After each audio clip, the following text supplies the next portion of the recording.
ఇక పాత నోట్ల రద్దు తర్వాత ప్రజలు ఎదుర్కొంటున్న ఇబ్బందులు 50 రోజుల్లో ముగుస్తాయని కేంద్రం ప్రకటించిన గడువు నిన్నటితో ముగిసిన వేళ కాంగ్రెస్ ఉపాధ్యక్షుడు రాహుల్ గాంధీ ప్రధాని నరేంద్ర మోదీకి మరోసారి పలు డిమాండ్లు చేశారు. నగదు ఉపసంహరణ పరిమితి ఎత్తివేత సహా ఇప్పటికే పలు డిమాండ్లు చేసిన రాహుల్ ట్విట్టర్ వేదికగా మరోసారి వాటిని ప్రస్తావించారు.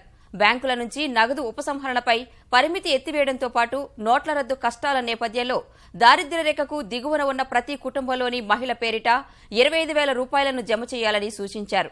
డిజిటల్ కార్యకలాపాలపై ఛార్జీల ఎత్తివేతతో పాటు చిన్న వ్యాపారులకు 50% ఆదాయ అమ్మకం పన్ను రిబేట్ ఇవ్వాలని రాహుల్ డిమాండ్ చేశారు.